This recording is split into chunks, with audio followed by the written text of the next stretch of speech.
To be in an authentic relationship with someone, it can't be truly authentic if there isn't a safe no. There has to be an authentic yes and an authentic safe no as well to opt out in any relationship. Crystle, I'm going to start off with a basic question, but I think many of us don't know the answer, which is what's affecting us so much. So according to you, what is trauma? Trauma. Good question.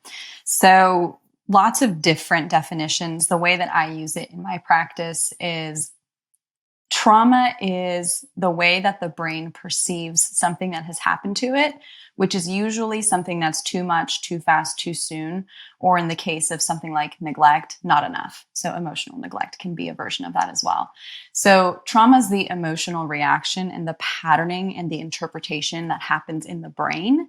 It's not necessarily the event itself. So we can get into these debates around, should that be considered traumatic? There's not like a pre-approved list, right, of what could be considered traumatic.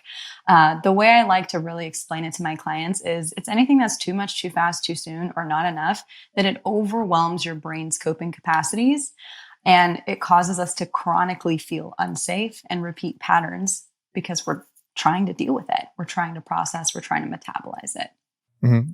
Thank you. Going off of that, if you experience a traumatic situation, how do you go about it so you don't get PTSD? Because when we talk about trauma, I think we focus a lot on how to heal from from a trauma as a kid. But what do we do if we experience like something in the now or in the present moment? Mm-hmm. What can we do for ourselves to not get traumatized? Yeah, there's the way I think of when we talk about something that can be too much, too fast, too soon, we want to find safety, right? We want to be able to have safety as soon as possible and in response to what has happened. But when I talk about safety, because it's part of the antidote, right? Part of the antidote to trauma is safety, resource, choice, agency. Often when these things happen, we don't actually have choice. So when you think about safety in your body, in your nervous system, it's not just the absence of threat, it's also the presence of resource. So there's a lot of research actually just from the PTSD perspective. One of the biggest things that can prevent you from actually getting PTSD, the cluster of symptoms that comes with PTSD, is social support. So it's a lot of things. I would say it's not just going to be social support, but after the thing happened, especially if it was a shock trauma, did you have a compassionate witness? Did you have someone that you could go to talk to about it? I think of it as like, if we were in a village and sitting around a campfire and a tiger came at us, it may not necessarily become trauma if my whole village is there with me, protecting me. Even though there was a threat, I also had safety and I also had the presence of resource. And so it's going to be a unique combination of these things, how much you need of what. But social support is a big one. And then also allowing your body to discharge what it needs to discharge, especially in the event of shock trauma. You can kind of live with the stress and like the buzziness that comes with something that surprises your system. So that may be part of your therapy process. That might be part of, down regulating, helping your system to feel safe again. Of course, social support. There's many, many ways to do it. But as far as the prevention piece, when it's just happened, is can you get yourself to safety? Can you help your body discharge what it needs to, if it needs to? And can you find some social support? Can you find some people that, and it really help your brain like notice the cycle of where it starts to activate, but also help your brain to notice the cycle of deactivation as well. So something I ask people a lot is, when did you know the worst of it was over? And we want to help our brain understand that, because when the limbic system's getting activated, the limbic being that survival part of the brain doesn't have a sense of time. It doesn't have a clock. So that's why when you have a PTSD trigger, it feels like it's all happening again in present day. So when we help the body to see and the brain to see, oh, the worst of it is over. This event is actually over. And we allow the body to deactivate in the way that it needs to, which is it can be a supported process, but it's also an organic process. So my guess is, if you've ever been through something stressful or something overwhelming or traumatic, you kind of notice when your body starts to discharge and take care of itself on its own as well. So run me through a checklist that you would go through to see if you are actually traumatized, right? Because we have this thing in culture that people kind of pass it off or negate it. Like, oh, it wasn't trauma. It wasn't anything, right? It was too small, or it wasn't anything, right? It's like I understand the gratitude piece in our minds. Like, we should be grateful for everything and not look back and complain. But what if that actually caused some serious trauma on us? So what's the checklist you have for people to listen to or check on themselves with as to if something actually became trauma or is trauma? Yeah. Isn't that funny? It's like such a thing where we're like, oh, but I should be grateful. Like it does, like it negates the thing that happened or the multiple things that have happened. The first thing I look for, I don't have a specific checklist. I suppose with PTSD, you could use what's in the DSM, right? You could use the cluster of symptoms that comes with PTSD. There are a few somewhat pertinent checklists for complex PTSD as well, where it's chronic and prolonged trauma. One thing that I do start to look for first and foremost is patterns. Is there a pattern of behavior or a pattern of pain, and this chronic thing keeps coming up in your life that feels stuck? So things like, I don't know why I keep dating the same abusive type of partner. I don't know. I've dated the same person over and over again. That's a pattern. Behaviors like maybe falling into addiction. I know you've shared some of your own story where it's like, okay, the addiction's the symptom, right? The addiction's not the problem. The addiction's the symptom of how our brain is trying its very best to heal and cope with the pain. I really like how Gabor Mate talks about it as, instead of asking why the addiction, we should be asking why the pain. And so the pattern can be in a literal pain that shows up for you, whether it's a body pain or an emotional pain that chronically repeats.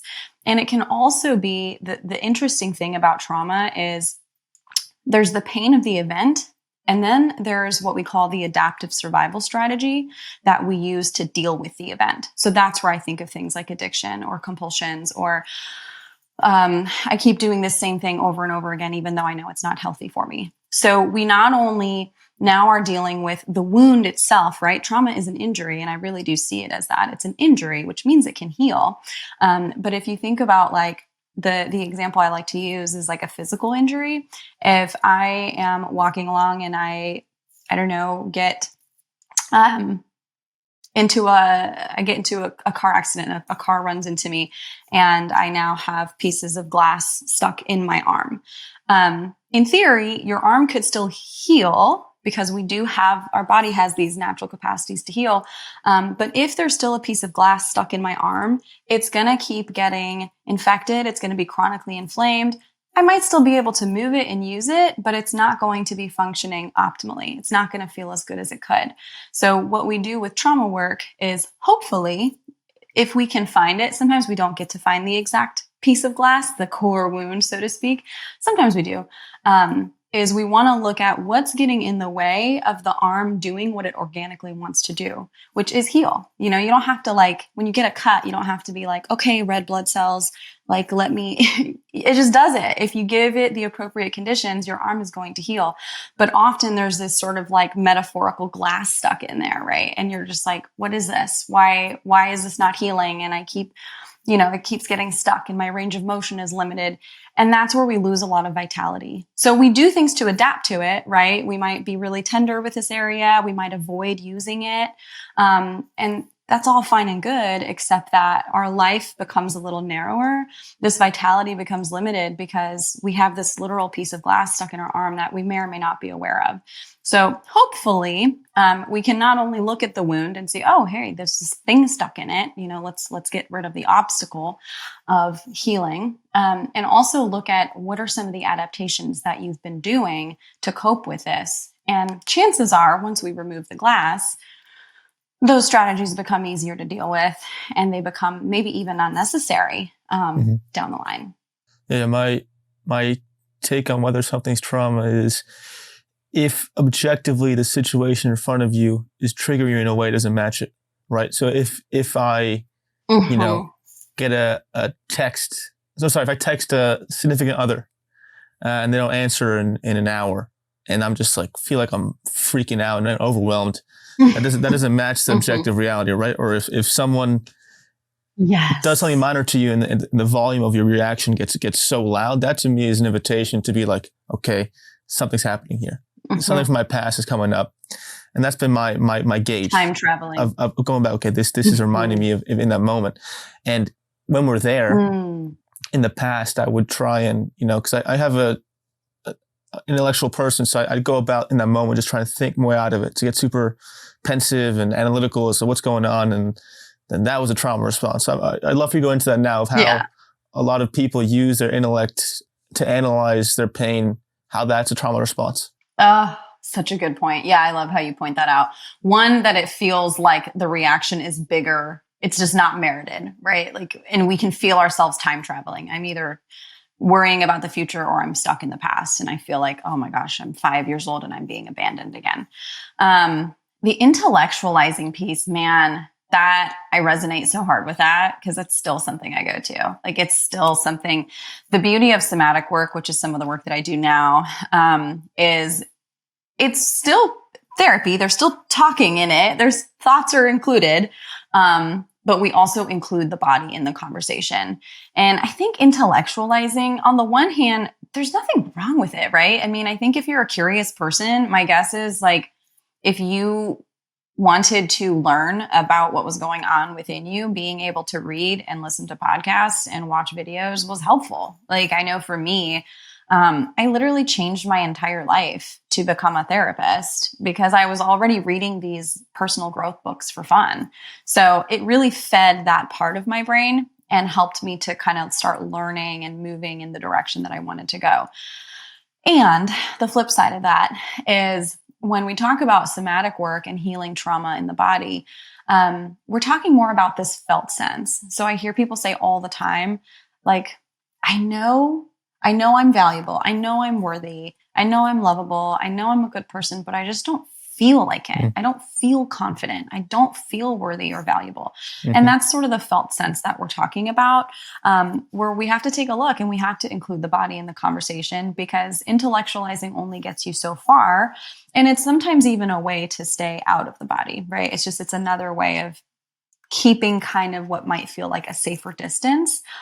But to be fair, I think we also glorify that. I think most of what I use, prior to becoming a therapist, well, still as a therapist, most of what we use in day-to-day life is the thinking channel. Like, I think of it as if you could change the channels on TV, right? Most of us are very familiar with our thinking channel, our intellectualizing channel. We like to make meaning. We like to connect dots. We like to problem solve. And we need this. We need this probably at work. We need this in many, many areas of our lives. But there's all these other channels. In somatic experiencing, they even have a kind of like an acronym. It's called SIBAM. Have you ever heard of SIBAM? Has this ever come up in any of your interviews? Okay. So it stands for, I might even get it wrong. I want to say it's sensation is the S. Image is another channel. Behavior is another channel, or urges or impulses. A is for affect or mood, and M is for meaning. So what meaning am I making out of this? So meaning is more of the thinking channel, and that's the one that we use a lot. But what about sensations? What about images? What about behaviors and urges? What about mood? What emotions are coming up? And so we just lose so much data, right? It's like your body is this machine taking in raw data, not a machine. It's kind of like a machine, but it takes in all this raw data all the time. And when we're only focused on the meaning making or the intellectualizing, we're just missing out on so much information. So I try to normalize it, especially with my really thinky people, myself included, as your emotions are signals. Your sensations are signals. The images, the memories, the urges, they're all just signals about your experience. And can we take that and be curious about that rather than going, oh, well, I think I feel this way because blah, blah, blah, blah, blah. It's like that automatically takes us out of what our body might be trying to process or what our body might be bringing to our attention, because we want to know. And I think we're curious beings. I think this is a wonderful thing. I just like to practice the other channels too, if people are open to it. Yeah, I think one of the hardest places for people to be, and myself included, was what you alluded to was thinking of yourself differently than you feel. Like that's the way I put it. Like if you perceive yourself to be a certain way, you don't feel that way. you feel like a fraud. You feel like an imposter. That's what imposter syndrome is, right? Like you feel like you think you are something you don't feel like. So in my journey, I kind of mastered my mindset, right? My mind, even though I was fighting my mind all day, I had control of it, but I just felt like my old self. I felt all these feelings I just ignored. And then once I started doing somatic healing, the bridge closed. My mind and body are the same now. How was your journey with that in your experience? So how did you go from, did you have a similar experience in thinking you were a certain way and not feeling it? And how did you bridge that gap? And how can people start bridging that gap? Yeah. Thanks for sharing that too. Just and normalizing that, right? Because again, it's the channel that's praised the most. It's the channel that we use the most in school. It's the channel that, is just our default for so many of us. I really struggled with this as well. I came from a background in journalism. So I worked in news, which was all about facts. Facts. I mean, we can say that loosely, but it's all about, putting together stories in a 2-minute package and, straight to the point. And it's all about that. It's all about the intellectual, factual research part of the brain. And so for me, and interestingly enough, going into news, I think was part of this, dissonance that you describe, where on the one hand, I was like, yeah, I can do that. I'm confident. I can talk to people. Yeah, I'll go in front of the camera, like whatever. Yeah, I got this. There was this level of almost like surface level confidence that I had enough to get me through. And on a very deep rooted level, that was not there. It was, I think, even a way, looking back on it, a way to feel more important, right? So there was this dissonance of, I think I'm important and special and doing good things with my life and valuable as a human. But there was a strong part of me that did not believe that. So one of my adaptive survival strategies was, okay, well, I'll make myself needed. I'll make myself important. I'll make myself a pillar in the community where I'm interacting with people. And I really did enjoy that part, interviewing people. And so I didn't realize for a long time that could have been one of my adaptive survival strategies. And I really do call them adaptive because I think that was a way that my brain was searching for how to make my life meaningful and how to feel good about myself. When I really got into somatic work, and relational attachment work, I realized there was this deep-rooted self-hatred that kind of scared the crap out of me. I had no idea it was there. If you would have asked me how I would describe myself, I probably would have been like, yeah, confident, outgoing, I'm good. I just have no idea. But I do think the body keeps a score, right? The body never lies. And I was having a lot of imposter syndrome. I wouldn't say never. I very rarely felt connected to myself. I had a lot of trouble just slowing down, something I'm still working on. I had a lot of trouble enjoying my life. There's this thing in one of the types of trauma therapy that I'm trained in called NARM. We call it positive affect tolerance. So positive affect meaning pleasurable emotions. Like when you have a lot of trauma, it's hard to feel joy and it's hard to feel pleasure. And if you do get a little glimpse of it, you don't trust it because there's been enough experiences probably where that hasn't been safe to actually feel joy. I think Brene Brown calls it foreboding joy is sort of, her piece of this. So I just was not happy and I started to get really sick. I was in really unhealthy relationships. My body started to kind of give out. And so my response to that was to do more and work harder and push harder and learn more. And eventually, I reached a point where I had to really pause, get curious and go, okay, what is this? Like, what am I doing here? Why do I feel so crappy all the time? And I think that's the first step, to answer that piece of the question. When you start noticing your body giving you signals that this doesn't feel good, our job is to be curious. Our job is to pause and pay attention. And the curiosity is the first part of that bridge between looking at what's driving this, what makes sense about this? What makes sense about me working myself to death? What makes sense about me trying to do all the things, even though it doesn't feel good in my system? If we can look at what's right about this pattern, usually we'll start to get some clues. We can start looking at, okay, maybe this is helping me avoid something. Maybe this is helping me reduce pain. At the end of the day, your brain's number one job is to keep you alive, right? So it's just doing that in the best way it knows how. And in my brain, going, working, being busy all the time was what felt like survival, what felt like safety, even though it wasn't. It just wasn't sustainable. What wounding do you think unconsciously was motivating you to be that news anchor who was on it all the time?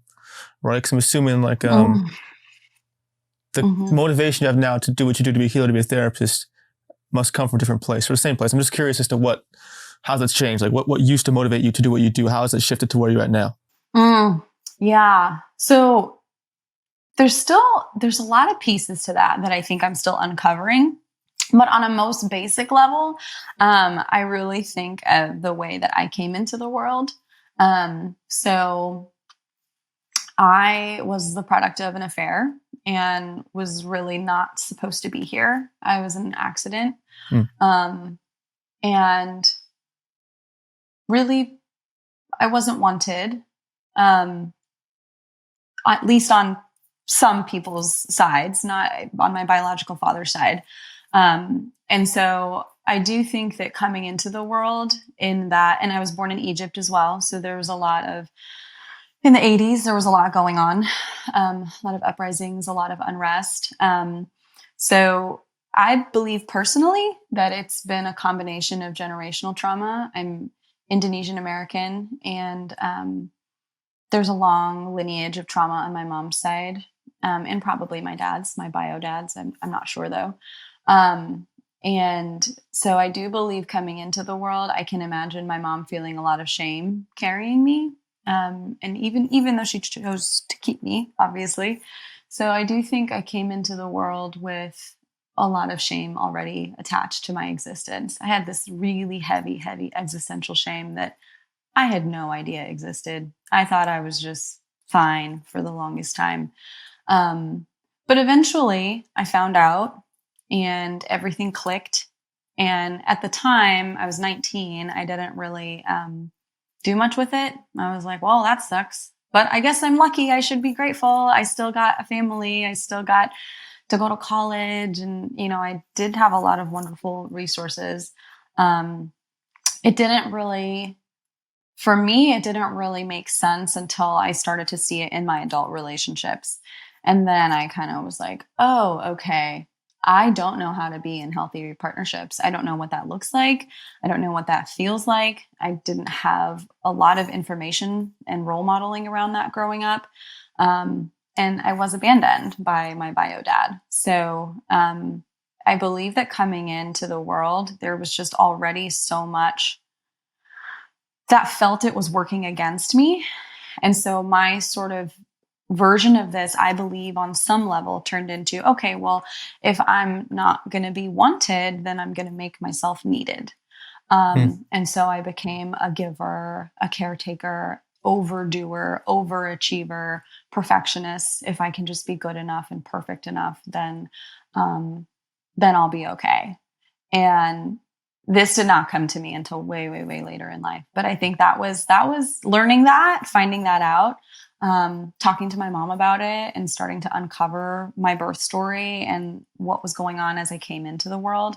I really believe that can impact the way that your brain develops, right? Because what's missing?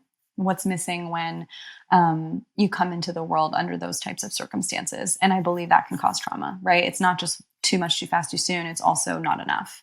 So was there enough emotional attunement? Was there enough? Maybe, but probably not based on my symptoms. Probably not. Where you are now, do you feel wanted right now in your life? Are you at a place right now you can feel like I feel wanted? Yeah. I think that I'm wanted by myself. Like I want to be here and I enjoy myself. That's been the biggest That's been probably one of the most healing pieces is I like myself, which is so fun to be in a place where that feels true. And I did eventually, I mean, I just got married last year and I have a lovely husband. I finally, was able to get out of my own way and form healthy relationships. And I have wonderful friendships. And even within my family, I wouldn't say it's been talked about. I'm probably the black sheep that wants to know the truth about things and wants to shift things. But I think the work that I've done to grieve what I didn't have and how different things could have been, and also what I can do now for myself, has made me genuinely better able to appreciate what I do have. So what's interesting is the gratitude on this side of it, when you're on the healing path and you're in a better place where you just are secure in yourself, more secure. I'm certainly not 100% all the time there, but it's actually more of a genuine gratitude where now I'm like, you know what? I can genuinely say, this is what my family of origin can offer. It's not what I needed at the time, and it's not the love that would have really helped me thrive sooner. But this is what's on offer, and I'm okay with that. I don't need that from them anymore. So I can have more authentic relationships. And I also have better boundaries, so I also know where I need to protect myself and protect my energy. And there's still a lot that I'm uncovering, just as a woman, as a brown person. There's plenty in this world that tells me I shouldn't be here and that tells me I don't belong. And so continuing to work on belonging to myself and knowing that that's enough and that that's worthwhile, while, again, a work in progress is, I really do. Yeah. Thanks for asking that too. I don't know if I've ever said that out loud, or no one's ever asked me before, like, are you in a place where you feel wanted? And truthfully, like, I kind of just want myself. I want myself to be here, and I want her to be okay. Yeah. I ask because I share the same thing, right? I ask myself that question Yeah. sometimes. Yeah. And I still get no sometimes, but it's a lot better. So take me through your relational journey with relationships, right? Because if you have, a severe abandonment wound from, your father, now you're in a healthy marriage. I want to know all the details, good and bad, of how you actually got to a place where you healed that. Because I have a similar abandonment wound, and I wasn't left abandoned by my parent, but I know how, this sounds a little insane, but the most vicious triggers I've experienced are abandonment wounds. It really is something primal. Yes. So how did you go about healing that? What was that journey like for you through relationships? You're so right. It's that abandonment piece. It does feel life or death, because it is. At one point, it was life or death, right? Like, I don't think it's a coincidence when people struggle with this. I was reading the other day about how, as we are mammals, right? We're evolved mammals. Animals are born with the most important survival skill that they're going to need. So giraffes are just like, boom, out of the womb, they're like wobbling around, little baby deer, same thing. They are born with the ability to walk, and they'll be running within like a day. Humans, we can't do much. We are born first and foremost with the ability to cry. And that is our greatest survival tool as an infant, because we literally have to hope and depend on the fact that somebody is going to meet us and attune to us when we cry. So that can feel a little scary, and you kind of just get what you get. None of us got to choose the cards we were dealt. So for me, I'm still kind of learning about what the first few years of life looked like. I was always called a crybaby in my family, so I can guess. And I remember growing up with that for a long time, and I started to kind of shut myself down a lot. That I was the sensitive one. I was a crybaby. I had too many needs. So I just really learned, like, don't have any needs, be small, just be liked, be compliant, and then people will want to be around you. So that was the first 30 years of my life. There were moments, where things got better.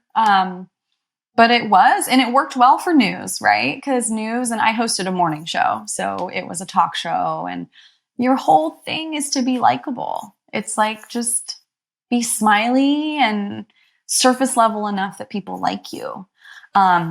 So I did that, and I did that for a really, really long time. I was in a few abusive relationships that got pretty intense, mostly emotionally and psychologically abusive. How long did you stay in those? Oh God, too long. So I really lucked out in that my first boyfriend ever was lovely. He was a saint, and we are still friends today. And he's married with 3 kids. And I got really lucky with him because I think that set me up for a little bit more success. I think I'd still be in the toxic ones right now if it weren't for having a little bit of that role modeling. But we were kids. We were in high school. It was a totally codependent thing. I was the one who was kind of crappy in that one. I was just so emotionally dysregulated and jealous and couldn't trust him. And I'm like, why am I like this? And he was so patient and kind, and just didn't work out. I was too chaotic. So then I went on to pursue a modeling career, which why not, right? Let's just throw international travel, just full access to drugs and parties. Just let's do that. I was like, yeah, let's try that. So it was this really interesting dichotomy of during the school year. So I was still in college at this time. I was getting my degree in film and media, and during the school year in college, I would be this straight A student, perfectionist, really high achiever. And then for 3 months, I would do these modeling contracts over the summer.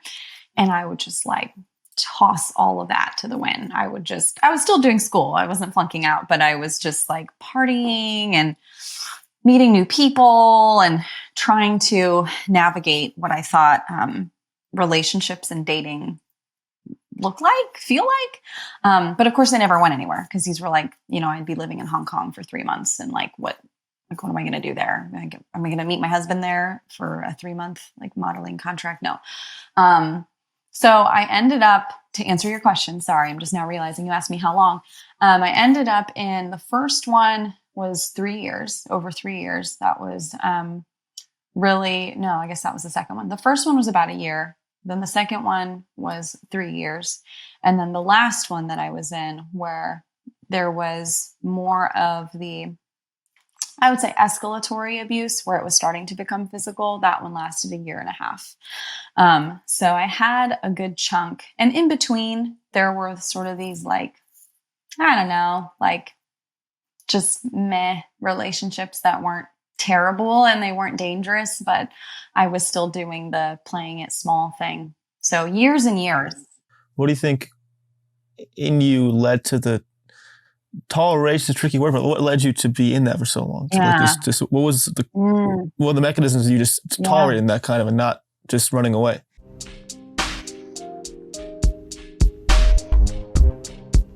I'm going to give you a break to digest all this amazing information.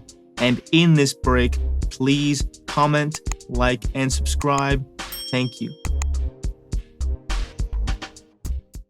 Yeah, it's that low self-worth, truly. I remember thinking, especially with the first couple, at least they weren't hitting me. That was sort of my my bar, I guess, for good treatment was, well, they weren't hitting me, so who am I to complain? I felt at that time, I was just so lucky that anyone wanted to be around me, that I just needed to deal with it, and it would get reinforced a lot, right? So in relationships, in a healthy relationship, you can ask for a need, or you can say, hey, that doesn't feel good. And a safe person is going to be like, okay, noted. Yes, let's figure something out. In these unhealthy dynamics, you'll say, hey, that doesn't feel good. And they'll say, well, you're too sensitive, or why are you crying? You're such a baby. So it really just kind of reinforced a lot of the messages I had grown up with.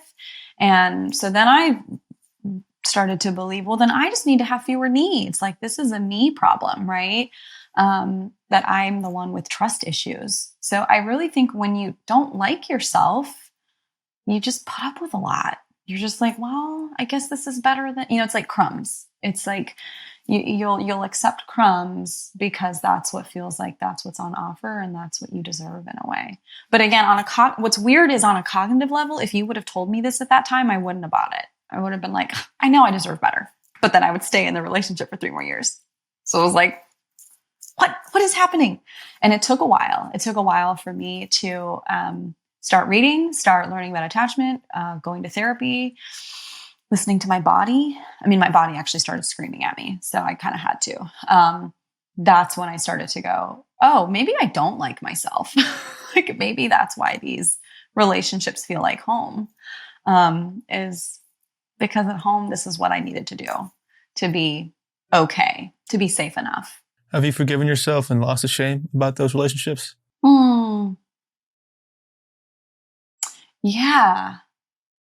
The way the shame shows up now. So to answer that, yes, I do think the shame associated with that, knowing that it was never me. I always like to say, the trauma is not your fault. The healing is your responsibility. Yeah. So I didn't get to pick that. I didn't get to pick exactly how my nervous system was going to pattern and how it was going to form and how it was going to learn to relate to people. I think around those relationships, there's been a lot of processing, a lot of forgiveness, and I would even say just like acceptance, like I'm kind of like, oh, okay. Like that makes sense why you would have done that, why you would have dealt with so much. The way the shame comes up now is when I still have PTSD triggers. So I know there's still some pieces that are unprocessed. The way it comes up now is more in very rarely, way better than it used to be. I used to be in shame spirals like all the time. Now it comes up more when I do feel a sense of distrust towards my partner, where I'll be like, who just texted him? That's a woman's name. Who's that? And I had one the other day that I felt so terrible. And I'm still like, oh man, there it is. My partner, who is just wonderful. We're coming up on our 1-year anniversary. So I don't know, like for your 1-year marriage anniversary, it's paper, right? Like you make something out of paper. We were checking the mail the other night and there was a package for him. And I still have these hypervigilant parts. So from being cheated on for years, like, my brain is like, what's that? I know if someone's hiding something. And that's been a part of my life forever. Like my previous partners my really wonderful high school boyfriend used to joke, like, I can't surprise you. Like you were impossible to surprise because I just figure things out. So we were checking the mail the other night and he had a package, and we normally, if we have packages, we'll just leave them on the table or like, sometimes I'll open it right there. Sometimes I won't. I'll go out for something like a skin cream or something. And he had this package and I was like, oh, it's for you. I wonder what this is. And it didn't recognize where it was from. It wasn't from Amazon. And like my spidey senses started to creep up and I was like, oh my God, what is this? What did he order? What is this? Like, first thought, probably an anniversary present. Like that's probably why he's being weird about it. Cause he like, kind of like put it aside, didn't open it. And then I was like, what is that? Like normally he'll be like, oh, my book came in the mail or something, we're so transparent with each other. And I had I have not had a panic episode in years. Cause I had this whole, oh my God, he's never given me any reason. But we just bought this beautiful house. We have this dog. I full blown spiraled and went into this is it. This is the moment. This is the shoe dropping. This is it happening. The difference is I noticed that. I knew exactly what it was. I had the thought, it's probably an anniversary present. That's probably why he's hiding it. But I just couldn't quite pull myself out of it. And so the shame came up around that, where it was like, Crystle, come on. Like what this is, this person, you can get yourself out of this. But that night I couldn't. So for whatever reason, probably all the things happening in my practice in the world, there was just all my capacity was already pretty like ugh, to begin with. And so that day I couldn't pull myself out of it. So I went to him and I was just really honest. I was like, hey, I'm having these thoughts about the package. My brain is telling me that you're hiding something. And he was like, I can't surprise you. He was like, do you want to know what it is? And I was like, is it a gift for me? He was like, yeah, it's an anniversary gift. He was like, do you want to just open it? And I was like, no, I'm sorry. I'm the worst. So that took a minute to get out of. So they still come up, but they're not the way they used to be. And I have a safe person now. I appreciate you sharing that. I have the same experience. I think it can be tough when you identify as, a healed person or a therapist or a coach and you have these moments. What I realize is that the way I've lost shame about it is that if that happened to me, I just say what you did eventually to him immediately.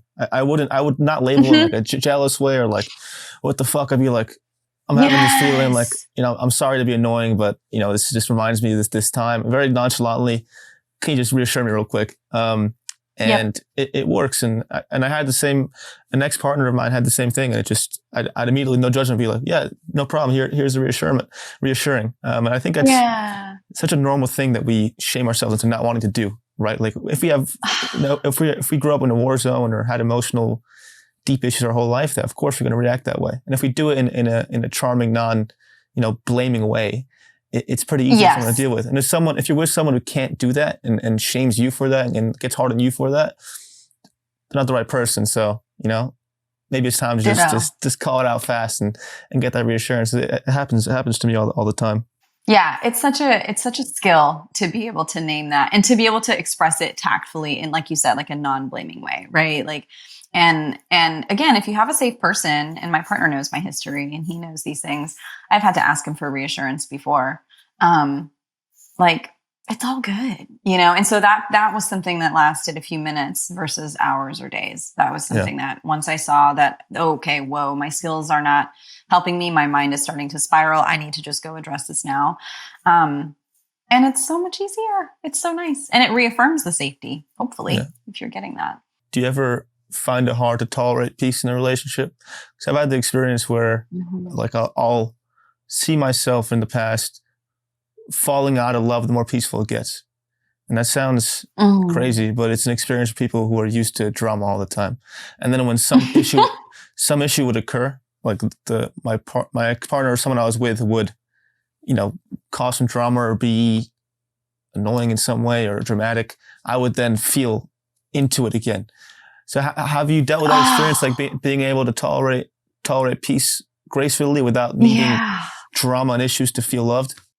Oh my God, yes. That was the thing that would get me into these unhealthy relationships to begin with, right? It's because it was a roller coaster. That's part of what keeps you hooked, is like the repair.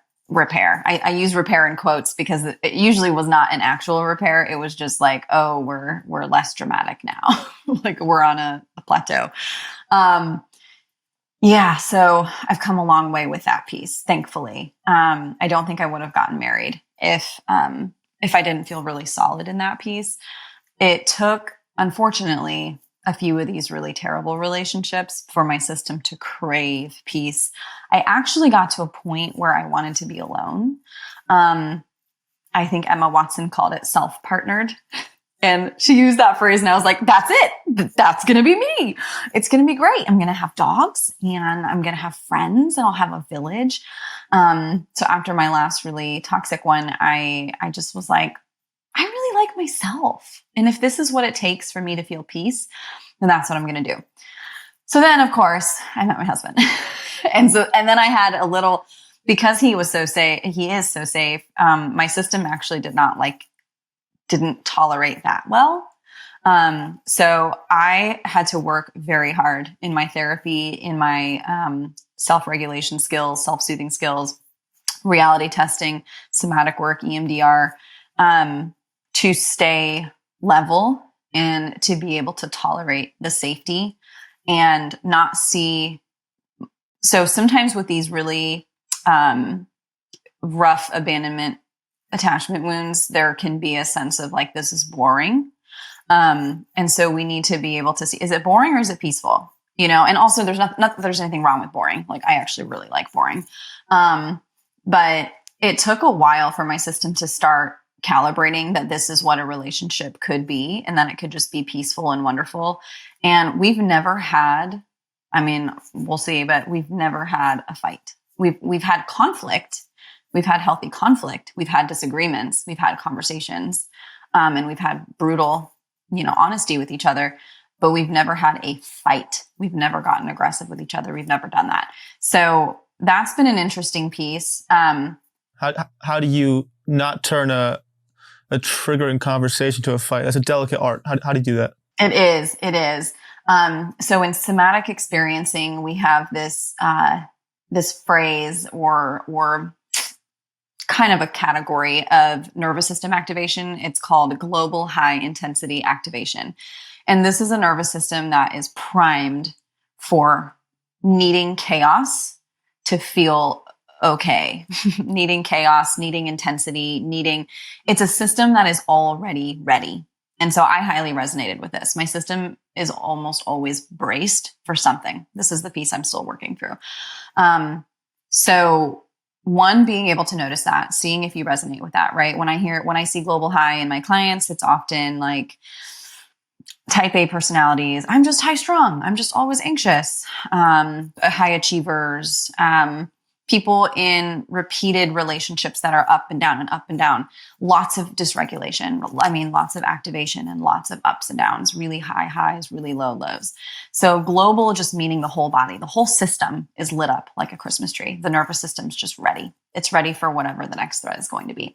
So the first piece is sort of acknowledging, seeing if maybe that's a factor. Is that a part of what's happening in your system? Do you feel like you're constantly bracing because you're constantly ready for the worst case scenario?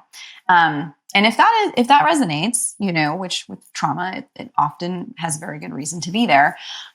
When we're injured in a relational context, we also heal in a relational context. So we kind of have to dip our toe into this. You can't go from a super chaotic, intense relationship and expect to be able to just, tomorrow find someone peaceful and chill and safe and be attracted to that or feel like you want that. And so often the way that the first sort of safe, peaceful relationship for many people is often their therapist, because it's a consistent person, but it doesn't have to be, right? Can you find in your friendships, can you find in your village, in your support system, is there someone who's just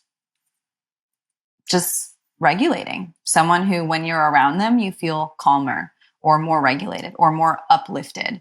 And who are you around when you start to feel drained, when you feel unsafe, when you are judging or shaming yourself? So we all have people, places, and practices that lift us up and build us up. And we all have people, places, and practices that tear us down. And so we want to identify, what are the things in my life? What do I have access to right now that is bringing me a sense of regulation and a sense of safety? The more we tap into that and what that actually is.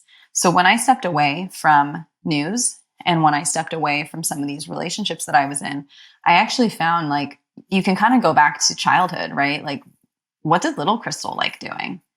She's chill. She actually loves animals. She loves nature. She likes to collect rocks. Like, she's a really simple person. But I had been disconnected from that for so long that I was like, I don't know. I like go. I like news, which is another sign of global high, right? Is like if you like the chaos, if you're running towards the fire. So first and foremost, seeing, is that a part of your patterning? And if so, or if it's something else, if there's attachment wounding that creates this pattern, where do you have access to that piece already? Because the more your brain starts to dip its toe into peace, the more that's going to feel normal, the more that's going to feel okay. And also notice your response to peace. Do you start, okay, I'm doing something that I enjoy. I'm doing a creative project. And as I'm working on it, now I'm starting to feel activated because I'm not supposed to be doing this. I should be doing something else. I should be working on blah, blah, blah. So we want to help the system go through its own little cycles of activation and deactivation until eventually, over time, when you do this in a safe, contained way with a safe person, if you need a person, or within yourself, if you can do this for yourself and create a safe container for yourself, eventually the nervous system learns how to do this on its own. So in my case, when, like I said, I didn't go from an up and down roller coaster relationship to a really peaceful, nice one where I feel like I can be myself and authentic and I get to be an imperfect person.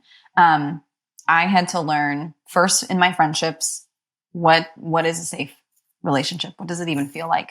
And I created my non-negotiables. So I have many of my clients do this, especially if they're struggling with relationships in particular. Create a list of non-negotiables. And these are like the absolute no-goes of what you will and will not tolerate. And so once I got really clear on those, it was sort of a like, okay, I have these 5 things. And if my next partner isn't 5 out of 5 in meeting them, then it's a no. If it's a 4 out of 5, then no. It has to be 5 out of 5. That's the point of non-negotiables. And eventually, if you can start to dip your toe into what peace feels like and genuinely allow that to be a part of your experience, this is an oversimplification, right? Usually there's reasons why we don't feel okay with this. So without knowing like a specific situation, without knowing, okay, well, what's driving that? We can always start with what resources are available now. And most of us have something, pets. If you don't feel safe to connect with people yet, which is totally fine. I think this is why I love dogs so much, right? We always had dogs growing up. They were always a resource for me. It's okay if you have so much people trauma, if you don't feel like you can trust people yet. If what you feel connected to is a tree, cool, great. If you feel more safe and connected to a hamster or a dog or a pet fish, fine. That's what we're starting with, right? Like our job is to meet your system where it is.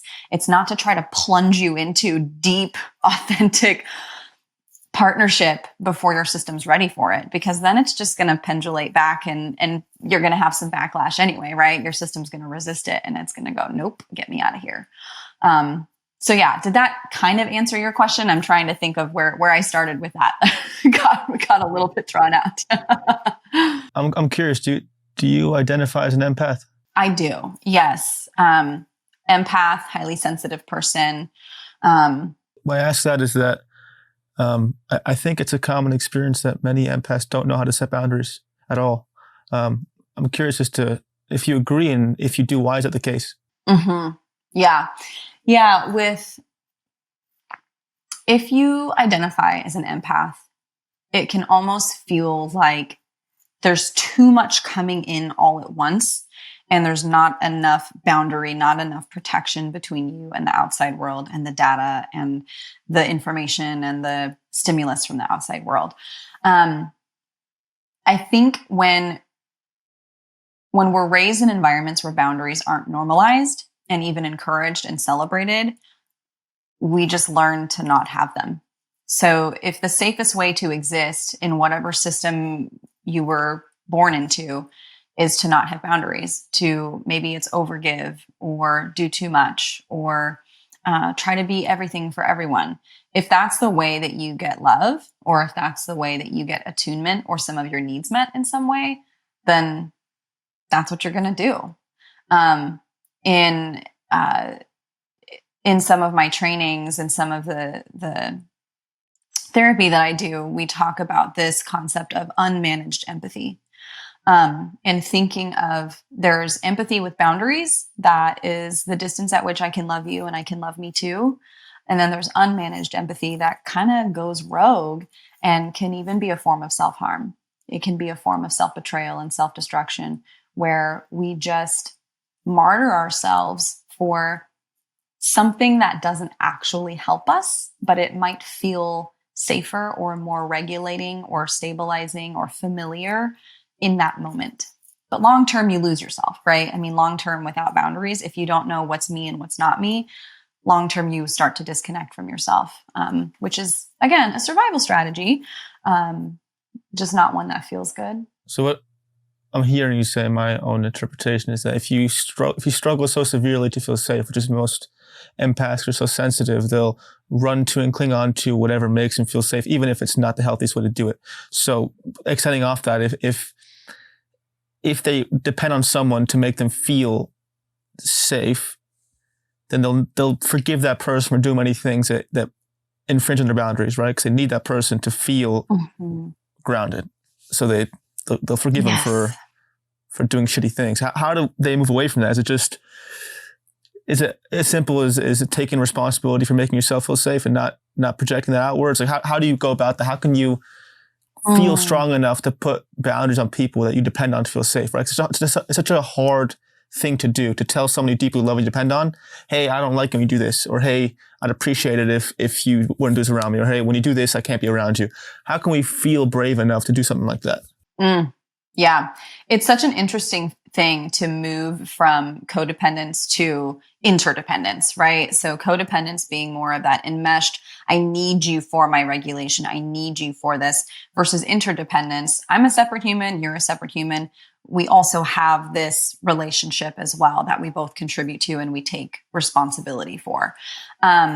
So it's interesting when you really think about the desire to depend on someone in that way for your happiness or for your regulation is actually about you getting your needs met. It often comes out as like, I just want them to be a better person. I just want them to be a better partner, with a lot of, I don't love the word codependence, but it communicates what we need. You're actually in a way kind of objectifying that other person. And when I say objectifying, I don't mean necessarily in the sexual sense, although I guess that could be a piece. But when we make someone else responsible for our well-being, we're treating them like an object, like a substance, or like I'm going to take this pill and then feel better. And so usually that doesn't actually feel good either. Not only because one, I don't want to need this from this person 100% of the time. I want to have enough security in my own system and enough stability and safety in my own system that I can do this for myself. And I have the option when I can't do that I have people I can go to. But I always call it, it's your support system, not a support person. You can't put all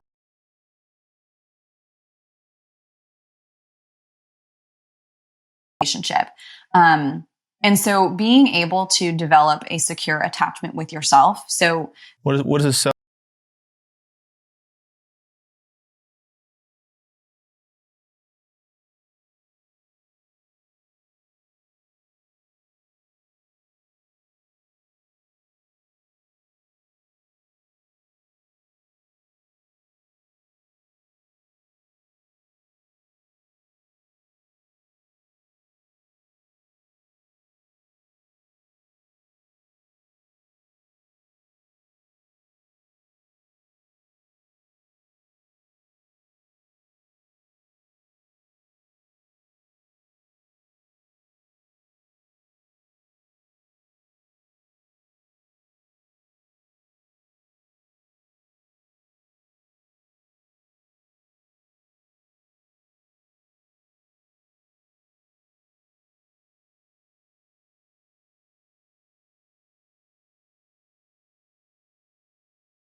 we have this thing called the vagus nerve. It's the longest nerve in the body.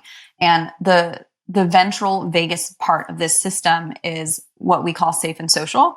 That part of this doesn't form unless we have enough attunement. It's not that it doesn't form. It doesn't fully develop if we don't have enough attunement. So there are literal parts of our brain that their sole purpose is to learn how to be in relationship with other people. And it's even involved with our facial muscles, right? This is how we signal to each other, whether you're happy, whether you're sad, whether, do you need me to comfort you? Are you okay? So that part of the brain doesn't fully develop if it doesn't get stimulated enough, if it doesn't get attuned to enough. This is why babies in orphanages die, even when they have enough food, water, and shelter, right? If they're not held enough and they're not stimulated enough, that ventral vagal system is not stimulated enough, they die. We literally need that.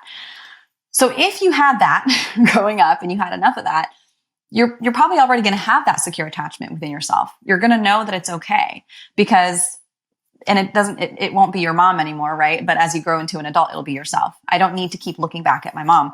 I'm going to have an internal sense of trust that I've got this. And if I feel overwhelmed, I know who I can go to for help with this. And that might be your mom still, or it might be someone else, it might be friendships. So when we don't have this growing up, again, we first hopefully can form it within our community. I think a safe friendship is worth its weight in gold.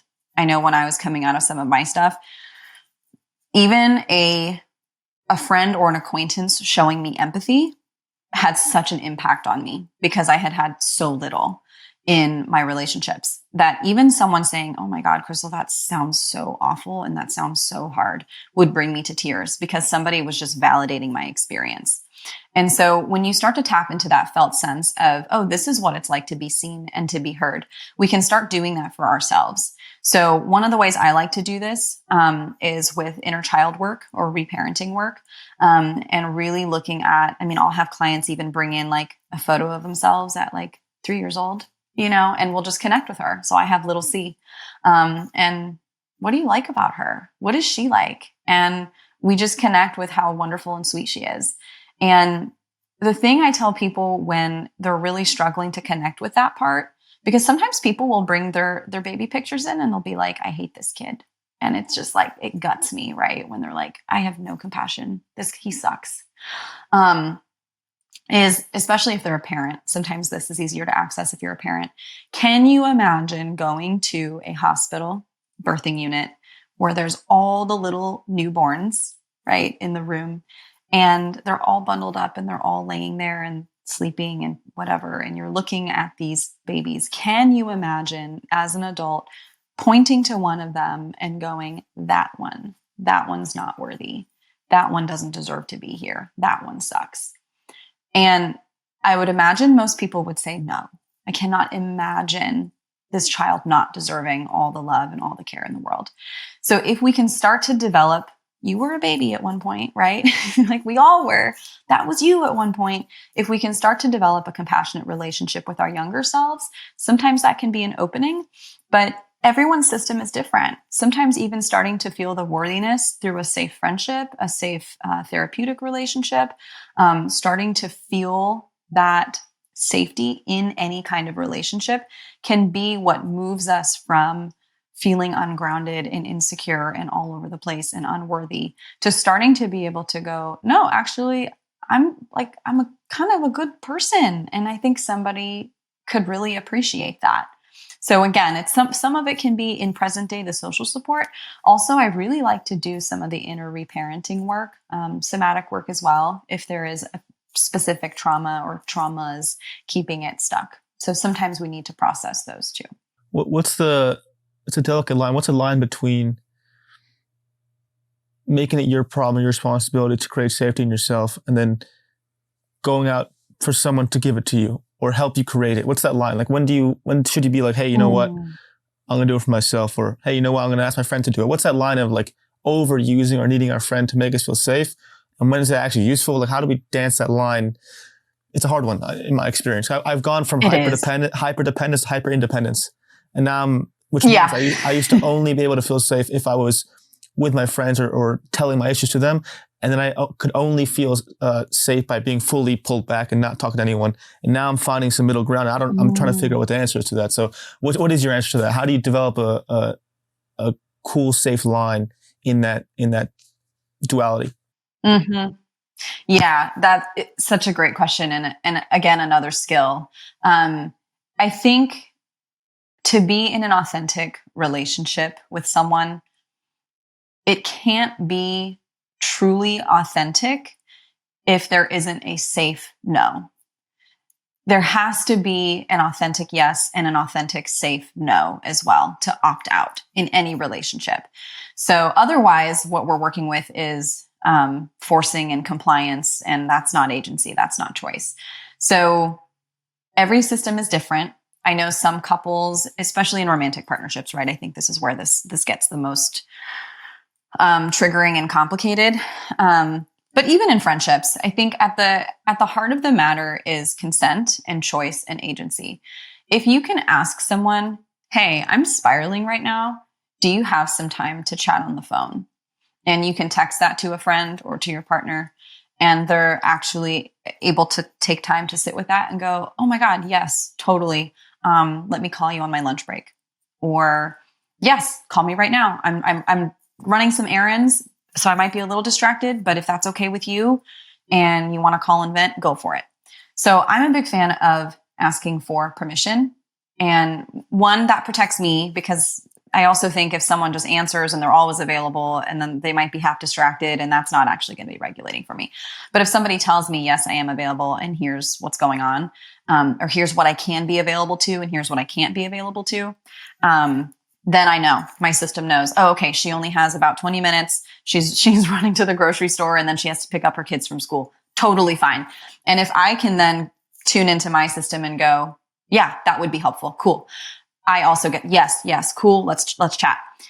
If it's a no, that also protects me, because then I'm not going to feel misattuned to in a rushed 20-minute conversation that I'm like, are you even paying attention to me? And that, might reinforce this sense of I'm not worthy. I'm not important enough to listen to. So, and on a very basic level, asking, you can always ask, especially, when you're an adult, this is the beauty of it, right? You get to ask, you don't have to mind read. And this is where the support system comes into play as well. Because if that one friend's not available, guess what? I don't need to put that on her. I need to know that there are going to be other people. I have other supports in place. This is part of my regular self-care practice, right?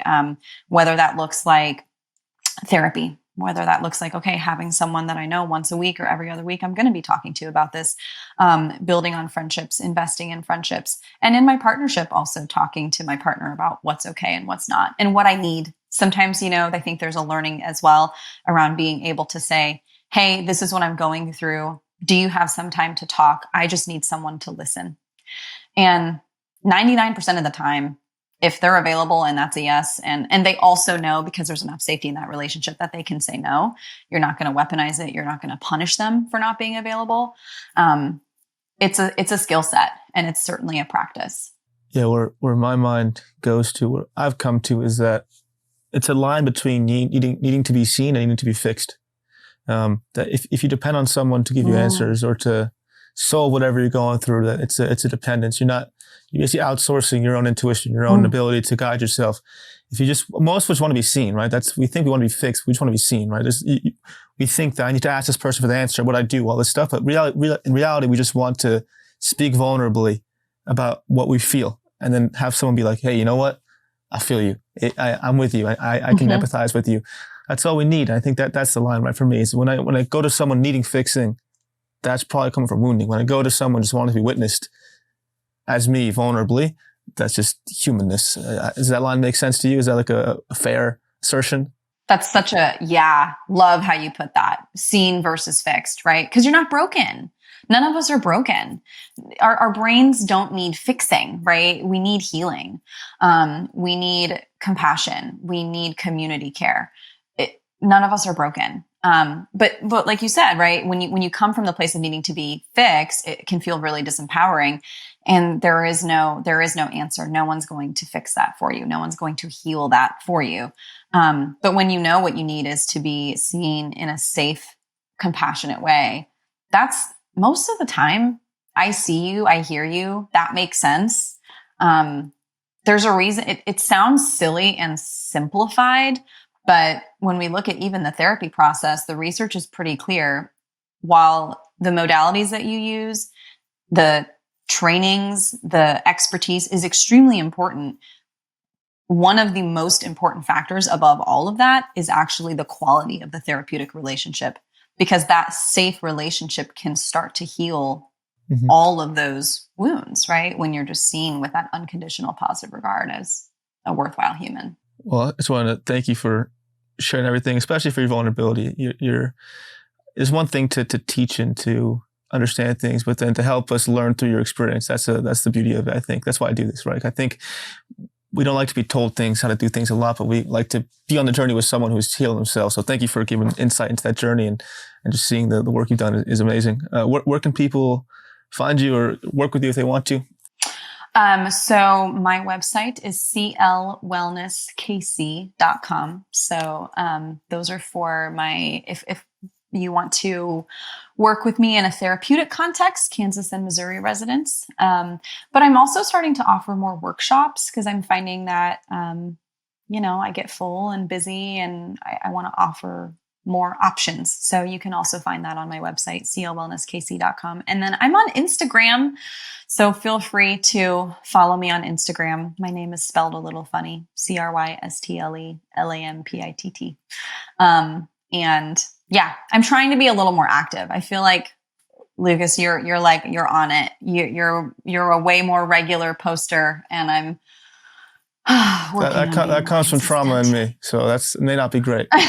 So is that one of your survival strategies? Yeah, I like being validated and seen, so that's why I post. So maybe you're doing it right. But thank you again. I really appreciate it. Yeah. Thank you. Thanks for having me.